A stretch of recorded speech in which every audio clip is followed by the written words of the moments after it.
বিএনপির এই রেজিম কেমন করবে এই প্রশ্নের উত্তর খুঁজতে হলে আগে একটা জিনিস বুঝতে হবে।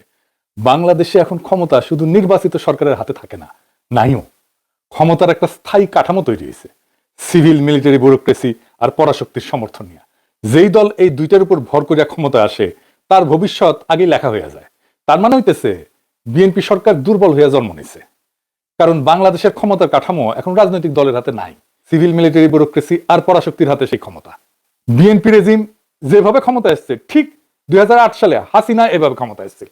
আর এই ক্ষমতা আসার সাথে সাথে নিজের শাসনে বিএনপি এমন এক অভাবনীয় ভয়ঙ্কর সর্বনাশ নিজে থেকে দাওয়াত করে নিয়ে আসিছে যে সরকার যত সিটি পাক না কেন 12 ফেব্রুয়ারি থেকে একটা অতি দুর্বল ভঙ্গুর সরকারের জন্ম দিচ্ছে। আর তাদের ভবিষ্যৎ সেদিনই লেখা হয়ে গেছে। আমি আগের এপিসোডে বলছি বিএনপি তার শাসনকাল কখনো পিসফুলি শেষ করতে পারেনি, শান্তিপূর্ণভাবে। ইতিহাসে নাই। জিয়ার শাসন শেষ হয়েছে জিয়ার হত্যাকাণ্ডের মধ্য দিয়া, সাত্তারের শাসন মিলিটারি কু দিয়া, খালেদা জিয়ার 1991 শাসন একটা পাতানো নির্বাচন তারপরে পদত্যাগের মধ্য দিয়া খালেদা জিয়া সরকারের, আবার 2002 সালের শাসন 111 দিয়া। এবারেও আমি দেখি না যে বিএনপির ট্রানজিশনটা পিসফুল হবে।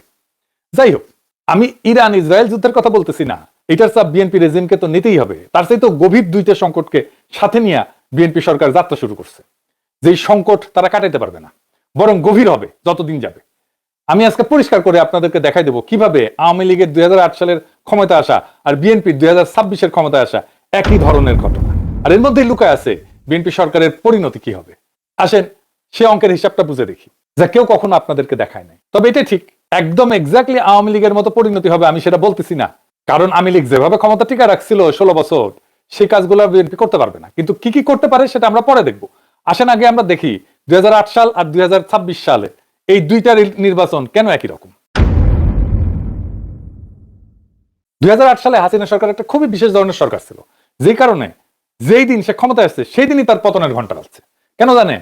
কারণ 111-এর সরকার হয়েছিল সেই সরকার যেই সরকার বাংলাদেশকে ইন্ডিয়ার হাতে তুলে দিছিল। আর এই কাজের উকিল ভাবছিল আমেরিকা। ইন্ডিয়ার আমেরিকা হাসিনাকে ক্ষমতায় বসাইলো কেমনে? বসাইলো বাংলাদেশের সিভিল মিলিটারি ব্যুরোক্রেসিকে দিয়া। ইন্ডিয়ার আমেরিকার এই আন্ডারস্ট্যান্ডিং এ হাসিনাকে ক্ষমতায় বসানো হইলো। মাঠে কাজ করলো সিভিল মিলিটারি ব্যুরোক্রেসি। ইন্ডিয়ার আমেরিকায় আইসা তো আর নির্বাচন করে দেওয়া যায়নি, নির্বাচন করছে সিভিল মিলিটারি ব্যুরোক্রেসি। এরাই হাসিনাকে ক্ষমতায় বসাইলো। মানে তার আমলা, প্রশাসন, পুলিশ, আর্মি, এরা। এর ফলে কি হলো? হাসিনা ক্ষমতায় আসলো, কিন্তু ক্ষমতায় বসানোর চাবিকাঠি নিয়ে নিল civil military bureaucracy. Civil military bureaucracy হয়ে উঠলো বাংলাদেশের হর্তাকর্তা বিধাতা। একদিকে জুডিশিয়ারি আর একদিকে সিভিল মিলিটারি ব্যুরোক্রেসি। মজাই মজা, আর কি দরকার? এরাই আসলে ক্ষমতা, এরাই আসলে পাওয়ার। যেই রাজনৈতিক দল এদের কর্তৃত্ব অব্যাহতভাবে চালাইতে দিবে তাদের এরা ক্ষমতায় আনবে। এই সিভিল মিলিটারি ব্যুরোক্রেসি আর জুডিশিয়ারি একসাথে হয়ে ওঠে ডিপ স্টেট। সহজ বাংলায় বললে ক্ষমতার স্থায়ী কাঠামো। প্রায় সব রাষ্ট্রেই স্থায়ী কাঠামো থাকে ক্ষমতার। আপনি কইতে পারেন যে ডিপ স্টেট কি অন্য দেশে থাকে না? হ্যাঁ থাকে। প্রায় সব রাষ্ট্রেই স্থায়ী ক্ষমতার কাঠামো থাকে, কিন্তু পার্থক্য হইলো কোথাও এই ডিপ স্টেট নীতিতে প্রভাব ফেলে, কোথাও এটা রাজনীতির উপরে আধিপত্য করে। আর বাংলাদেশে এই ডিপ স্টেট জনগণ, রাজনৈতিক দল এগুলোর চাইতে শক্তিশালী হয়ে উঠছে। তাতে সমস্যা কি? বাংলাদেশের এই ডিপ স্টেটের সমস্যাটা একটু বুঝে দেখি, তাহলে বুঝতে পারবেন বিএনপির এই শাসনামল, বিএনপির এই রেজিমটা কেন দুর্বল। আধুনিক রাষ্ট্রতত্ত্বে বলে যে সিভিল সার্ভিস, সামরিক বাহিনী, প্রশাসন এটা থাকবে রাজনীতি নিরপেক্ষ। তারা রাষ্ট্রের স্থায়ী প্রতিষ্ঠান, যে সরকারি ক্ষমতা আসুক না কেন তারা আইন এবং সংবিধান অনুযায়ী সরকারের নীতি বাস্তবায়ন করবে। দার্শনিক ম্যাক্স ওয়েবারের মতে আধুনিক রাষ্ট্রের আমলাতন্ত্র হওয়া উচিত পেশাদার, নীতিভিত্তিক এবং রাজনৈতিকভাবে নিরপেক্ষ। তাইলে রাজনৈতিক দল আর ব্যুরোক্রেসির মধ্যে সম্পর্ক কি? একটা নির্বাচিত রাজনৈতিক দল নির্বাচনে জিতে ক্ষমতায় আসে একটা রাজনৈতিক এজেন্ডা নিয়ে, তখন তারা নীতি নির্ধারণ করবে, পলিসি মেকিং করবে। আর প্রশাসন এবং সামরিক কাঠামো করবে পলিসি ইমপ্লিমেন্টেশন, বাস্তবায়ন। তার মানে রাজনৈতিক নেতৃত্ব সিদ্ধান্ত নেবে আর সরকারি আমলা প্রশাসন এটা বাস্তবায়ন করবে। কিন্তু বাংলাদেশে আমলাতন্ত্র নিজেই শক্তিশালী হয়ে সরকারকে প্রভাবিত করে। বিএনপি যে এত গণতন্ত্র গণতন্ত্র করে চিল্লাইতেছে, গণতন্ত্র মানে তো ভোট না। একটা স্বাস্থ্যকর গণতন্ত্রে ব্যুরোক্রেসি আর রাজনৈতিক দলের সম্পর্কটা এমন হওয়া উচিত যে রাজনীতি নীতি নির্ধারণ করবে, ব্যুরোক্রেসি আইন অনুযায়ী বাস্তবায়ন করবে, সামরিক বাহিনী বেসামরিক সরকারের অধীনে থাকবে। তার মানে নিরপেক্ষ আমলাতন্ত্র আর নির্বাচিত নেতার রাজনৈতিক দিক নির্দেশনা, এই দুয়ে মিলে সরকার। নিরপেক্ষ মানে কিন্তু স্বাধীন ক্ষমতা না। ব্যুরোক্রেসি সরকারের নীতি বাস্তবায়ন করবে, কিন্তু দলীয় রাজনীতির অংশ হবে না, নিজের রাজনীতি চালাবে না। বাংলাদেশের ব্যুরোক্রেসি দলীয় রাজনীতির অংশ হয়ে ওঠে, নিজের রাজনীতি চালায়, নিজের রাজনৈতিক দলগুলোকে চালায়, এবং বাংলাদেশে এরা নিজেরাই আসল রাজনৈতিক ক্ষমতা হয়ে ওঠে। আমি আপনাদেরকে হাসিনাকে ক্ষমতা আনার বিষয়টা একটু দেখাই, কিভাবে হাসিনাকে সিভিল মিলিটারি ব্যুরোক্রেসি ক্ষমতা আসছে। আগে তো বলছি যে আমেরিকা আর ইন্ডিয়া একসাথে বাংলাদেশের সিভিল মিলিটারি ব্যুরোক্রেসিকে দিয়ে হাসিনাকে ক্ষমতা আনে, তাই না? কিভাবে আনে সেই গল্পটা জানলে আপনি 2026-এর নির্বাচনের সাথে মিলাইতে পারবেন। আসেন সেটা একটু দেখি। 2008 সালে হাসিনা হয়তো জিততো ইলেকশনে, কিন্তু যেই পরিমাণে সিট পাইছিল সেটা অবিশ্বাস্য ছিল। হাসিনার দল একাই 230টা আসন পাইছিল, আর জোট মানে জাতীয় পার্টিটা নিয়ে 263টা আসন পাইছিল, মানে বিশাল মেজরিটি। এই যে সিট পাওয়ায় দেওয়া, বেশি সিট পাওয়ায় দেওয়া, প্রত্যাশার চেয়ে বেশি সিট পাওয়া দেওয়া, এটাই সিভিল মিলিটারি ব্যুরোক্রেসি ডিপ স্টেটের মোডাস অপারেন্ডি। এইভাবে কাজ করে তারা পাওয়ায় দেয়। তারা ইলেকশনটাকে এমন ভাবে ইঞ্জিনিয়ারিং করে যে তারা যাকে ফেভার করবে সে বিশাল মেজরিটি পাবে। বিএনপি যে পার্সেন্টেজে কম ভোট পাইছিল 2008 সালে তা কিন্তু না, কিন্তু সিট পাইল না, কারণ একটা গ্র্যান্ড ডিজাইন হয়ে গেছিল। সিভিল মিলিটারি ব্যুরোক্রেসির সাথে ছিল নির্বাচন কমিশন, এই শাখাওয়াতি ছিল সেই নির্বাচন কমিশনার একজন। সে নির্বাচন কমিশন আসনগুলোর সীমানা পুনর্নির্ধারণ করলো, এমন ভাবে করলো যেখানে আসলে নতুন আসনগুলোতে বিএনপি কম সিট পায়। এটা কিভাবে হয়েছে এটা একটু বুঝাই বলি। ধরেন 2টা সিট, এই সিটে বিএনপির যেতে ভালোভাবে যেতে, এই সিটেও যেতে কিন্তু অত ভালোভাবে যেতে না, মার্জিন কম। এখন করলো কি, যে সিটে অত ভালোভাবে যেতে না, মার্জিন কম, সেই সিটে যে কেন্দ্রগুলোতে বিএনপি যেতে সেই কেন্দ্রগুলোকে এই আসনের সাথে যুক্ত করে দেওয়া হলো। তার মানে এই সিটে বিএনপির কম্পিটিশনটাকে দুর্বল করে দেওয়া হলো। ফলে এইখানে আওয়ামী লীগ বিএনপির চাইতে বেশি ভোট পাইল, এবং ভোট পেয়ে এই আসনটা আওয়ামী লীগ নিয়ে নিল। এই আসন বিএনপির আছে, অসুবিধা নেই, এটা আছে। কিন্তু এখানে যেখানে দুটোই বিএনপি পাইতো সেখানে একটা সে আওয়ামী লীগ পেয়ে গেল। বুঝিস? এইভাবে আসনগুলোর সীমানা পুনর্নির্ধারণ করে সে নিশ্চিত করছে যেন বিএনপির কনফার্ম সিটগুলোর মধ্যে কিছু কিছু বিএনপি হারায় ফেলে। তারপরে বিএনপিকে ক্যাম্পেইনই করতে দেয়নি। বিএনপির কর্মী যারা ইলেকশনের জন্য ক্রুশিয়াল হতে পারে তাদের ইলেকশনের আগে ক্রস ফায়ারে দেওয়া হয়েছে। হ্যাঁ, ক্রস ফায়ারে দেওয়া হয়েছে, মানে করছি না। কি স্টিম রোলার চালানো হয়েছিল বিএনপির উপরে সেই সময়, সেটা আজকালকার বিএনপি নেতা কর্মীরা হয়তো জানেন না। আমি একটা এক্সাম্পল দিই। বরিশালের উজিরপুরে বিএনপির শক্ত ক্যান্ডিডেট ছিল সর্দার শরফুদ্দিন আহমেদ শান্টু। এই শান্টুর মূল খুঁটি ছিল সাতলা ইউনিয়ন পরিষদের চেয়ারম্যান আবু জাফর মোল্লা। এই আবু জাফর মোল্লাকে ধরে ক্রস ফায়ারে মেরে ফেলে। দেখেন নিউজ আসছে। অভিযোগ কি জানেন? অভিযোগ করতেছে সরবরাহ পার্টির নেতা সে শান্টুর হয়ে টাকা বিতরণ করতেছিল।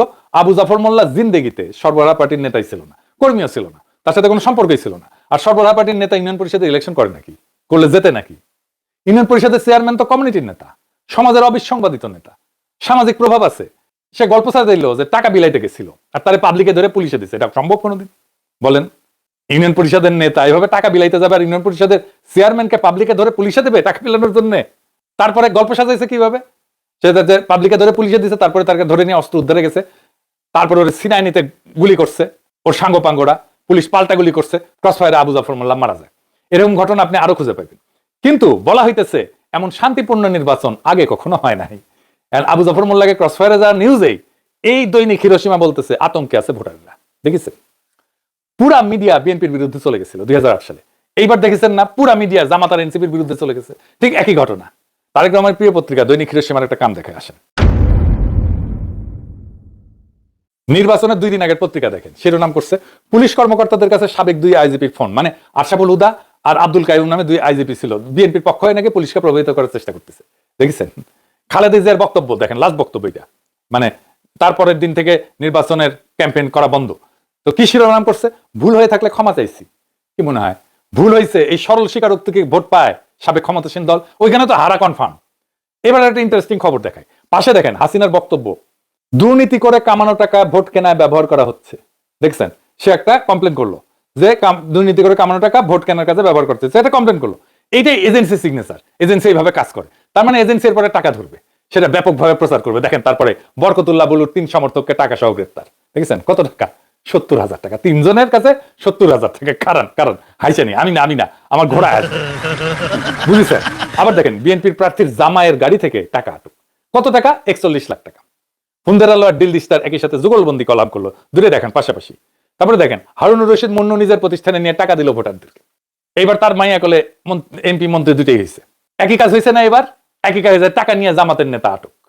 তারপরে কি হাউকাউ বিএনপির লোকেরা আর বাঙ্গু মিডিয়া, বাঙ্গু সুশীলেরা এমন হাউকাউ লাগাইলো কি ব্যান হয়েছে। ইলেকশনের দিন খরচা আছে না, এজেন্টদের খাওয়া দাওয়া যাতায়াতে টাকা দিতে হয় না, কর্মীদের খরচা আছে না, ভোটারদেরকে গুছায় আনতে হয় না। কারা আনে? কর্মীরাই তো আনে। নাকি অন্য কেউ করে না এটা? নাকি এটা শুধু জামাত করে? নাকি বিএনপি এটা করে না? ভোটের কেন্দ্রের সামনে ভূতের খরচা আছে না? কোন মহাপুরুষ ইলেকশনের দিনে এই সমস্ত খরচা করে না? ভণ্ডামি দেখলে গা জ্বলে যায় এই সমস্ত। বিএনপি তো পুলিশকে পর্যন্ত টাকা দিচ্ছে, এবার আমার কাছে প্রমাণ আছে। ইলেকশন ডিউটি করা অফিসারদেরকে টাকা দিচ্ছে। যাই হোক, ওই আলাপ পরে করা যাবে, ওই প্রমাণ দেখানো যাবে। এইবার ইলেকশনের দিনের নিউজ পেপার দেখে, মানে 2008 সালে দেখেন ফখরুদ্দিন কইতেছে আমরা সুষ্ঠু নির্বাচনের প্রতিশ্রুতি পূরণের দ্বার প্রান্তে। আর প্রফেসর ইউনূস কইলেন কিছুদিন আগে তার ইলেকশনে কিছুদিন ঐতিহাসিক নির্বাচনের দ্বার প্রান্তে বাংলাদেশের মানুষ, সেম টু সেম। আর কি গণতন্ত্রে ফেরার উৎসব আজ। দেশে গিয়ে গণতন্ত্র ফিরেছিল, নাকি ফ্যাসিবাদ কায়েম হয়েছিল, মতিউর রহমান লেগেছে আরেকটি সুযোগ, আরেকটি সম্ভাবনা। ওরে বাবা, মরে যাই। গণতন্ত্র মানে ভোট।